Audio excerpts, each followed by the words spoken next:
Somehow Caitlin Clark's shoe deal is back in the news, and this time in relation to Steph Curry. Steph Curry famously left Under Armour, which is a big deal because, when you think of Under Armour, you think of Steph Curry as the marquee athlete, at least from the basketball side. I think of Under Armour, I think of soccer, and I think of Steph Curry. And now he is no longer with the company, making him a sneaker free agent. And of course, Steph Curry is a massive, massive star, massive draw, a ratings draw, changed the entire fabric of the game. And he's drawn a lot of comparisons to Caitlin Clark or vice versa, right? Because of where Clark shoots from. I don't know if you can call it Steph Curry range. The numbers are officially out, and you're not going to believe this. Caitlin Clark's initial endorsement offers were nothing short of an absolute insult.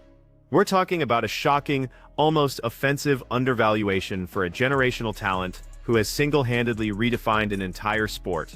Now, as the details of these early deals are coming to light, they are sparking genuine fury across the sports world, revealing a deep, systemic issue that goes far beyond just one athlete. When you see what she was offered versus what she brings to the table, it feels like a genuine slap in the face for what she has done and continues to do for American basketball. Draw, changed the entire fabric of the game, and he's drawn a lot of comparisons to Caitlin Clark or vice versa, right? Because of where Clark shoots from. I don't know if you can call it Steph Curry range anymore. They call it Caitlin Clark range. Point being, they shoot from about the same range, and that's what led to that. But there is another connection now, apparently, between Curry and Clark, and that's when it comes to this Under Armour divorce. Now, there's been a lot reported about why Steph left Under Armour, and he apparently had friction with the CEO and the direction for a while, and all that for various reasons.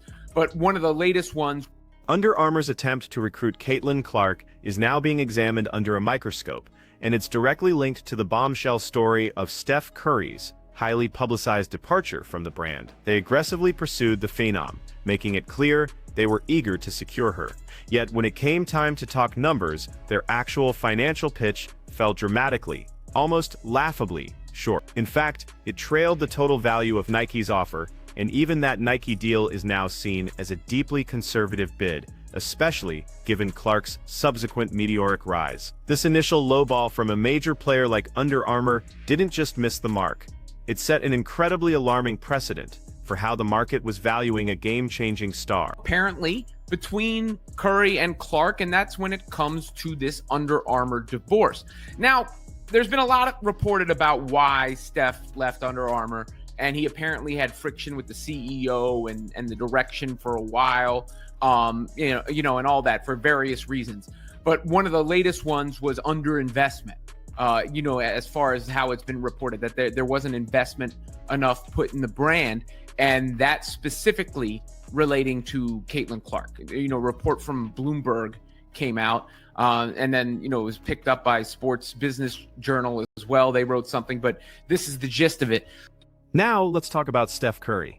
He famously left Under Armour, which was a monumental split for a brand that had become almost completely synonymous with his name in the world of basketball. The superstar guard, a massive global draw who completely changed the fabric of how the game is played, ended his long-standing partnership over a few reported issues. There was friction with the CEO and serious disagreements on the company's strategic direction. But that wasn't the whole story. A new, critical piece of that puzzle has just emerged, and it changes everything we thought we knew about that breakup. With the CEO and the direction for a while, and all that for various reasons. But one of the latest ones was underinvestment. As far as how it's been reported that there wasn't investment enough put in the brand, and that specifically relating to Caitlin Clark. A report from Bloomberg came out, and then, it was picked up by Sports Business Journal as well. They wrote something, but this is the gist of it. Sources noted that one sore point for Curry was the attempt last year to recruit Fever guard Caitlin Clark to join his brand. He and the company pursued the phenom, but Under Armour's offer trailed the total value. One of the latest and most explosive reported reasons for Curry's growing disaffection was a significant, frustrating underinvestment in his own brand. And it all came to a head specifically concerning the pursuit of Caitlin Clark. Sources are now indicating that Curry was deeply and personally frustrated that Under Armour, despite chasing Clark and knowing her potential, simply did not commit the necessary financial resources to get the deal done. He clearly saw her potential to be a global icon, a vision that was apparently not shared by the company's top leadership, who completely fumbled the opportunity. Curry was the attempt last year to recruit Fever guard Caitlin Clark to join his brand. He and the company pursued the phenom, but Under Armour's offer trailed the total value of Nike's pitch. As Under Armour founder and CEO Kevin Plank returned to the helm early in 2024, a source said that Curry hoped that Plank would invest more in his line. So that's Curry's brand, and obviously that would have been tremendous synergy. I don't know if Caitlin Clark, no disrespect to Steph, who's unbelievable, but I don't know if Caitlin Clark should be sitting under anybody's brand, to be quite honest, but that's not the point. And if you go back to some of the reported figures that were thrown out there, it really is wild. The return of Under Armour's founder and CEO Kevin Plank in early 2024 actually brought a brief glimmer of hope for Curry. The superstar guard explicitly and publicly hoped that Plank's return would mean a bigger investment in his signature line and his vision for the brand.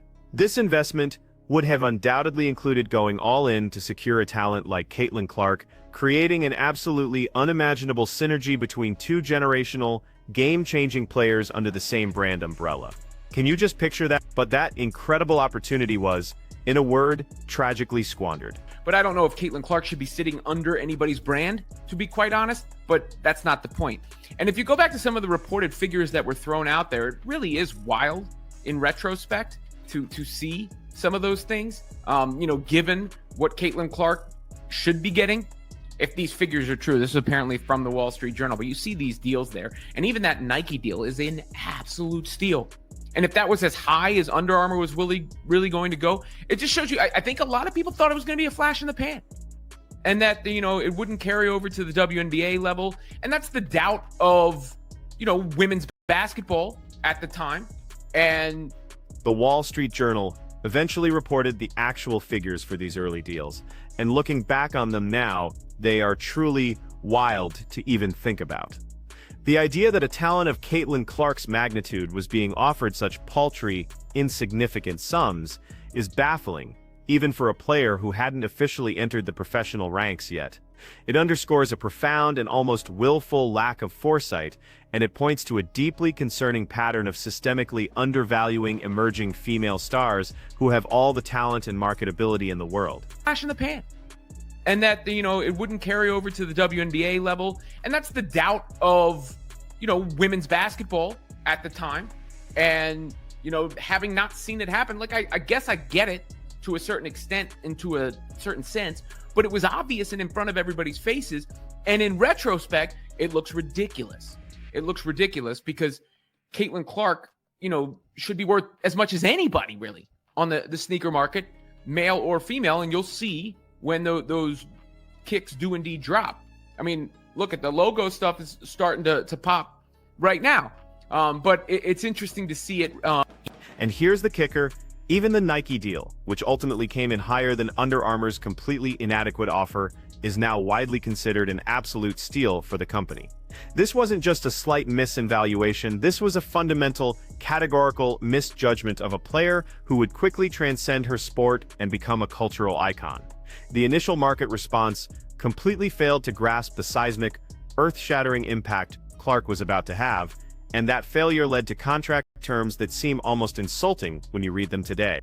When those kicks do indeed drop.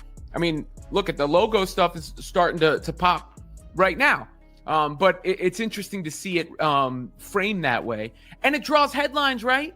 I mean, therein again is the truth of the matter. It draws headlines because Clark's name is involved. I mean, that's the juiciest story to come out of the Under Armour divorce with Steph Curry.